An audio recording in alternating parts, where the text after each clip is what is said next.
Hi, welcome to the Itihasa channel. Today we talk about Amba, her tryst with Shiva, and how she gets reborn and shaken in. Om Namah Shivaya, Om Nagendraya Namaha, Om Amme Narayana Namo, Om Namo Bhagavate Vasudevaya, Om Ganeshaya Namaha, Om Anjaneyaya Namaha, Om Guruve Namaha. Today we follow Amba, her mad, single-minded obsession with Bheeshma, that she should have him at any cost, dead or alive. And since Bheeshma refused to come to her alive, she wanted him dead. And we follow Amba after she met Kartikeya. She met Lord Kartikeya and asked Kartikeya to kill Bheeshma for her. And Kartikeya said that he wouldn't do it because he had laid down his arms for the last time. He had laid down his weapons for the last time. A conscious decision taken by him, because he realized the futility of war. He realized that war is primarily a narrative of one side against the other. And this narrative can be swung either way. And when you fight a war, you fight on the side of a narrative rather than against people. And he realized that some of the people he fought, the asuras he fought, were actually righteous and brave and great beings, great humans who didn't deserve to be fought against. He was only fighting a narrative. And when that realization hit him, Kartikeya gave up his arms. And he told that to Amba. He said, I will not fight anymore, but take this garland of lotuses. It will remain fresh. And the one who wears this garland of lotuses will be the one that kills Bheeshma. And in absolute happiness, Amba took that garland of lotuses and she walked away from the forest and came to the plains of Bharatvarsha. She had a dip in the stream and looked at herself in the water. She was as beautiful as before, only a little aged. Age had caught up with her, but her beauty remained intact. And she went from kingdom to kingdom, met king after king, and every time she told her story, she told the kings of what Bheeshma had done, how Bheeshma had wronged her, and that the wearer of this garland would be the one who would kill Bheeshma. And kingdom after kingdom, king after king, went pale with fear at the thought of having to make war against Bheeshma and having to try to kill him. Some of them would just refuse. They would not even dare. They would say, no, Bheeshma had done nothing wrong to them, so there was no reason for that they should fight with Bheeshma. And some who were even brave enough to even think of the thought decided against it because they said Bheeshma was righteous. Bheeshma always followed dharma. Even in war, Bheeshma followed dharma. And if he attacked a kingdom, it was only to subdue the king, to get the king to be his vassal state. Not to be cruel to that king, not to be cruel to the kingdom. Bheeshma never caused adharma to any kingdom. He never let his armies pillage and loot and torture. He ensured that his armies would follow the strictest codes of dharma when they attacked the kingdom. It was purely to ensure that that kingdom would be the vassal state, that the kingdom would give tax to the kingdom of Hastinapur, that the kingdom would be called on at times of need to come and assist the kingdom of Hastinapur. It was only for this reason that Bheeshma would attack a kingdom. So under these righteous conditions, why would that kingdom attack Bheeshma? And so kingdom after kingdom, when Amba went, she was met with resistance. Till a time came when news spread across Bharatvarsha that there was a beautiful lady with a garland that would never go stale. She carried a garland of lotuses, which was ever fragrant and ever fresh. And she would come to you and ask you to make war against Bheeshma and kill him. And so, when Amba neared kingdoms, the kingdoms would close down their gates and not allow her in. Such was the reputation of Amba that spread across Bharatvarsha. The fear of Bhishma across Bharatvarsha, the respect for Bhishma across Bharatvarsha was now known to be legendary.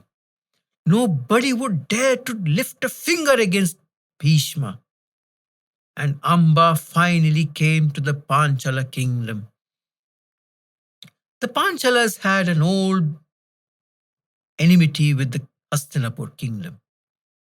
From before Drupada's time, the kings were at war with each other, and an uneasy peace existed between them.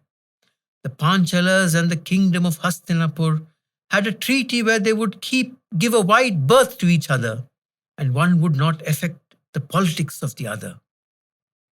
But still, Drupada, the current king of Panchala, decided to hear Amba out. He was curious to know what was the matter. What was this issue that Amba had raised that wanted him to attack Bhishma? And he wanted to know if Bhishma was at fault. For if Bhishma was at fault, King Drupada of Panchala would definitely attack Bhishma. And he called in Amba with a garland of beautiful lotuses as fragrant as ever, as fresh as ever, to come and recount her tale to Drupada so that he could hear it firsthand and give his opinion on the matter. Drupada heard Amba out and assured her that if Bhishma was at fault and if Bhishma was wrong in something, he would definitely take on Bhishma and attack him and try to either convince Bhishma to marry Amba or to kill him. And Amba recounted her entire story. She told about how she had gone to Shalva first and Shalva refused, and when she came back to Bhishma, and innumerable times she asked Bhishma to marry her, and Bhishma refused to marry Amba.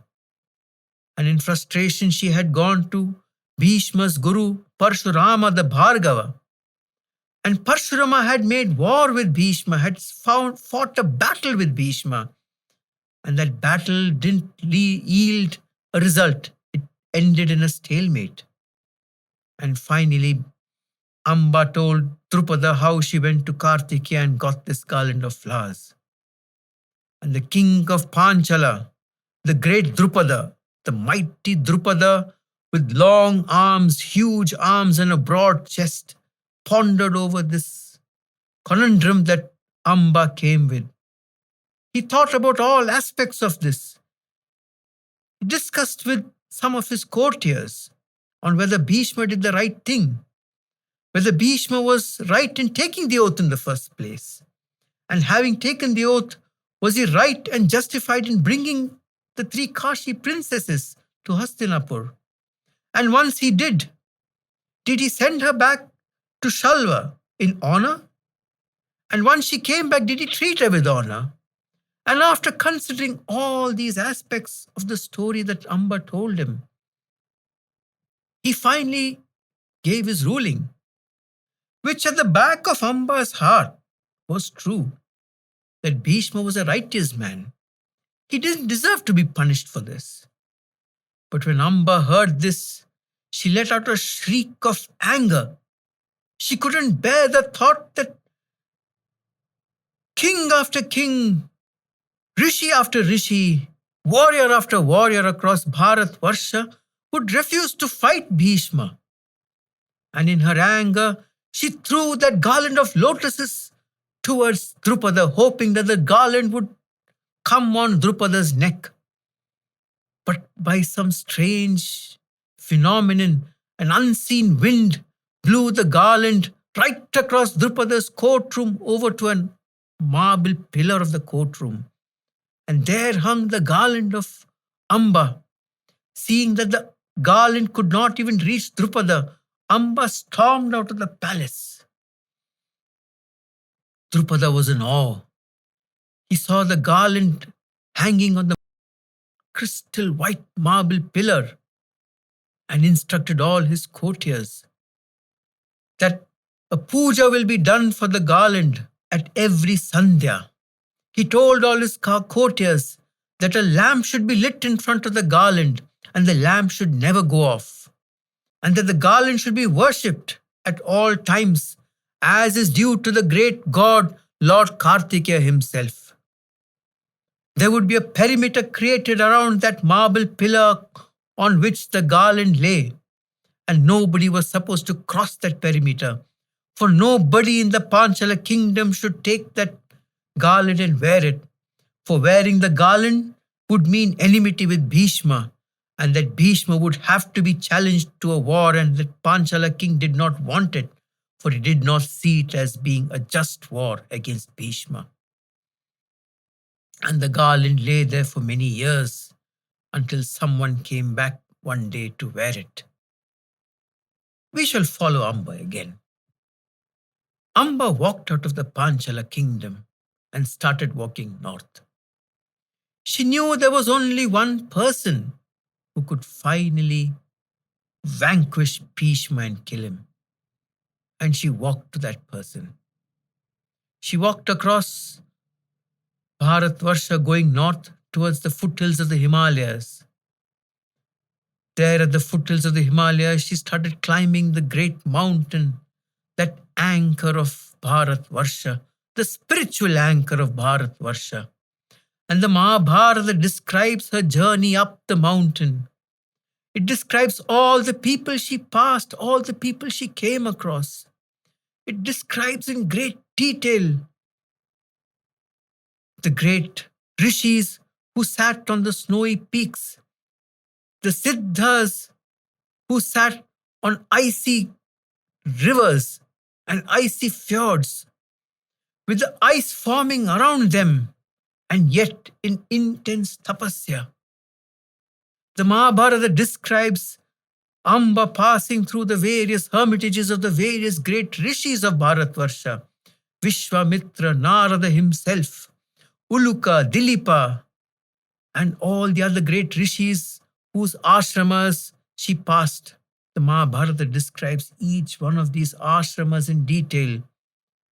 Of course, some of these rishis weren't there, but their ashramas persisted, and they do even to date. And Amba walked to meet the one man who she knew can kill Bhishma. In her path, she once bathed on the Alakananda and on the Ganga, Janvi. And Ganga herself came out of the river because she knew what Amba wanted. And she asked Amba, "What are you doing, my child?" And Amba said, she wants to kill Bhishma. She wants to have him dead. And Amba said it with so much fervor that Ganga quivered that her son would actually die.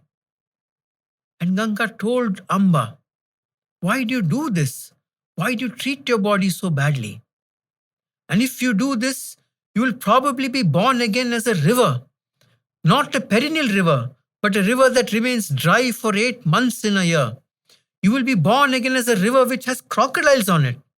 You will be born as a river which will curve and crawl through the hills, and people will have difficulty finding it, and people will not be able to come and wash themselves in it. And you may be born as one such river." And Amba said, "Mother Ganga, it doesn't matter. I will have what I want." And so saying, Amba walked on.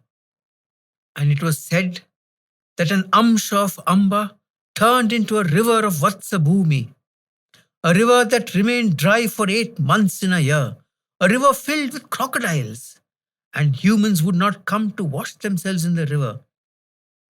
But only a small amsha of Amba became that river of Vatsabhumi. Amba continued north. She passed beautiful snowy peaks. She passed Gandharvas in beautiful meadows, some of them who whistled and called out to her, but she ignored all of them. She passed the Kinnaras, she passed some Yakshas on the way up to the final peak that she was destined to reach. And in the end, she reached that beautiful peak, Kailasha, in search for that one man who could kill Bhishma. the Lord Shiva himself. She started to climb up Kailasha. Halfway through, her energy gave way. In a small cave halfway up Kailasha, she made it her home and did intense tapasya there. One spring morning, when her eyes were closed, she could feel a presence in front of her. When she opened her eyes, she saw a hermit, a tall, extremely fair and handsome hermit, with ash sprinkled all over his body, his hair in a jata rising up above his head, a twinkle in that jata which resembled the moon, water streaming down his forehead like the Ganga flowing down his forehead, a smile so beautiful and so sweet, the sweetest smile that could calm a tempestuous mind, warm a cold heart. The hermit, the Mahayogin, with an emerald snake across his body, twirling around, slithering across. His neck black from the poison that he quaffed when the oceans were being churned. There stood before her in absolute peace and calm, smiling a beautiful smile, the Lord Shiva himself, the Adi Yogin, the Adi Guru. And he smiled at her and laughed.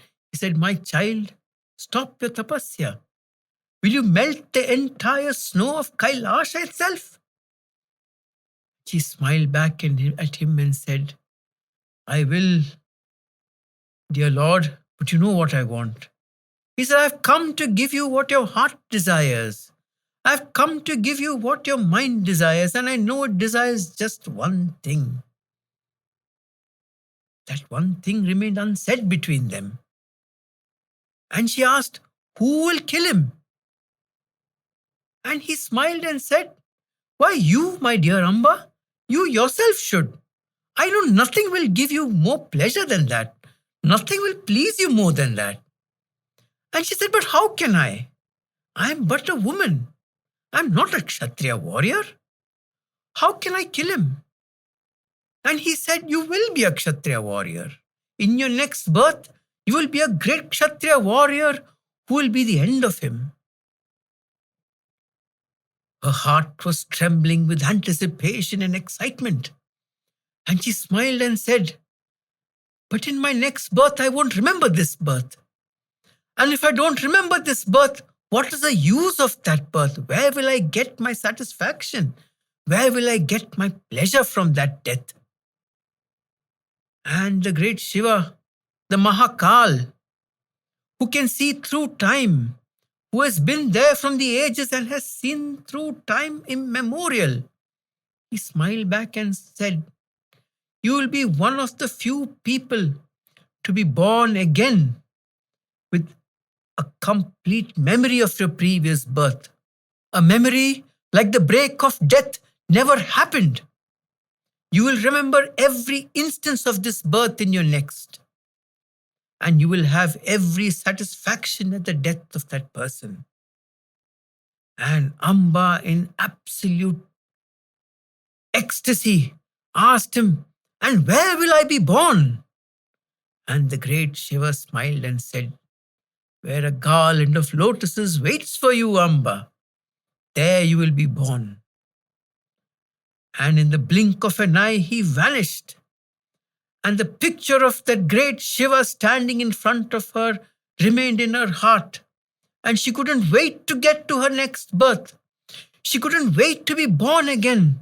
She couldn't wait to discard this body that Bheeshma refused to take, discard this body that brought extreme sorrow to this young, beautiful, gorgeous princess of Kashi. She immediately lay down a bed of dried kusha grass. With the power of her mind, she set it on fire, and with the name of Shiva on her lips, she walked into that. She would possibly have said, "And I shall have my vengeance in this life or the next." But no, she didn't say that. But saying the name of the Lord Shiva, she walked into that fire and was consumed in an instant and was reduced to a heap of ashes in an instant. And that was the end of Amba. Om Namah Shivaya. Om Nagendraya Namaha. Om Amme Narayana Namo. Om Namo Bhagavate Vasudevaya. Om Ganeshaya Namaha. Om Anjaneyaya Namaha. Om Guruve Namaha.